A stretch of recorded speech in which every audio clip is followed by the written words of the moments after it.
Welcome back to redheart.com as well as the Crochet Crowd. I'm your host Mikey, and in today's tutorial we're going to explore the back loop square. Now, back looping in crochet is really interesting because it's something that you would see sometimes in headbands of a hat.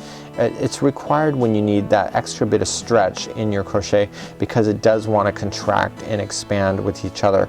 Great concept. It is really quite easy and wonderful. Some people love back looping or back loops, some people don't. You know, it's a personal preference, but there is a purpose for it. So in today's tutorial we are going to be working with the stitchcation pattern. I'll provide a link in the more information of this video, but I'm going to show you how easy it is to do back loops and to have fun to make the stitchcation afghan at the same time. So let's get started now. Okay, let's begin. We're going to start off with a slip knot, and I'm using an extra long tail because I'm gonna weave that in afterward if you were doing your project. And simply I want you to begin. So remember that this never counts as one.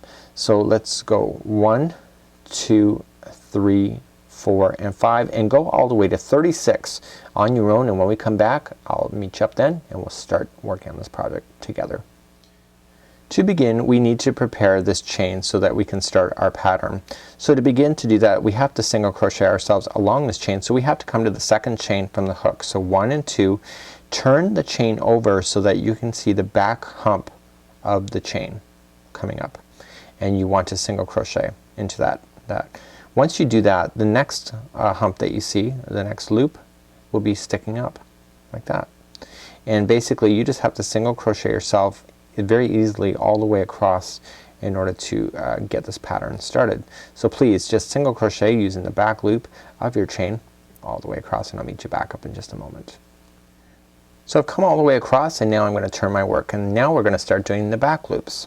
So let's just start first and then I'll get more into it. So we're going to start off with chaining of 3 first. So 1, 2, and 3, and that counts as a double crochet in the rules of double crochet.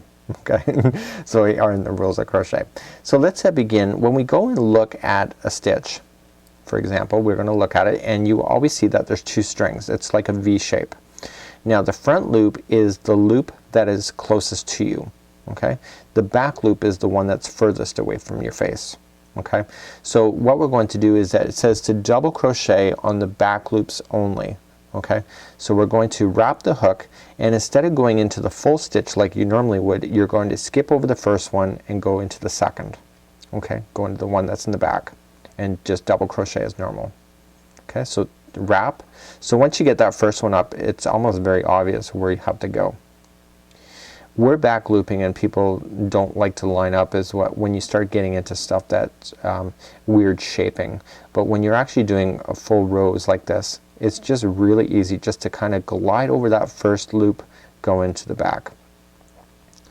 So in crochet there's also front loops, there's lots of different opportunities to be able to play with stitches. You know, where you stick your hook can completely change the whole look and feel. So with our particular stitchcation afghan that we had is that we changed the color for every line. So this double crochet will be orange, but the next one could be a completely different color to give it a different look, and basically that's completely up to your creativity. So continue to back loop, double crochet all the way across, and you can see that the ridges are starting to really take effect, and it's really quite nice. Before I get all the way to the end, I just want to explain something quickly to you, and this has happened to me several times because sometimes I just don't pay attention.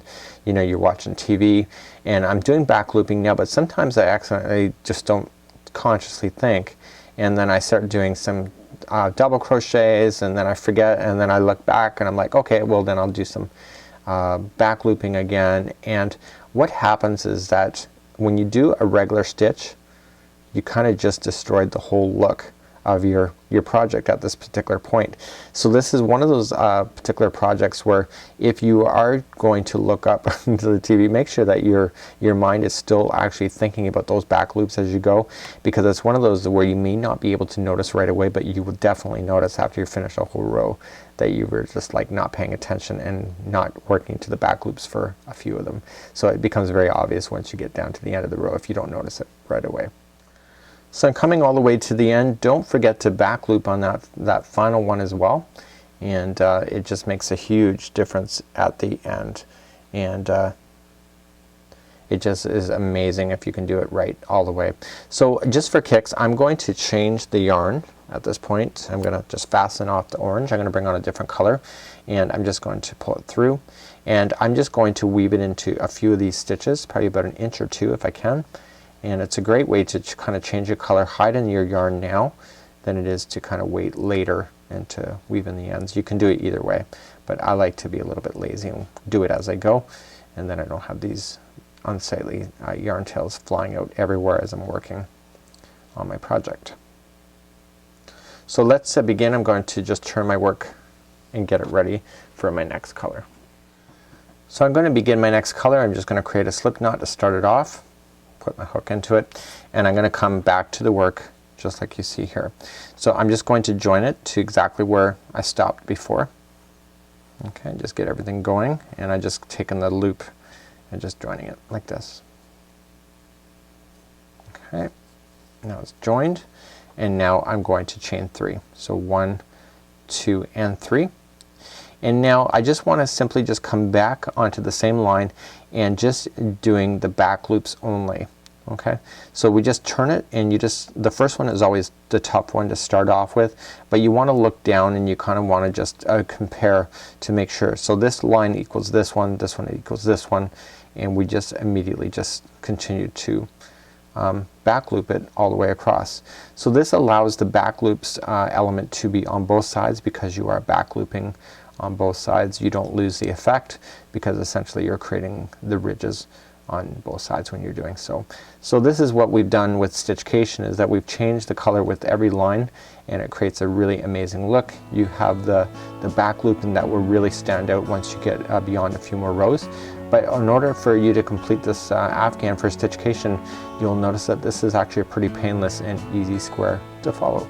So until next time, I'm Mikey on behalf of redheart.com as well as the Crochet Crowd. Thank you so much, and we'll see you next time as we teach you more free patterns, stitching ideas, and projects as we go.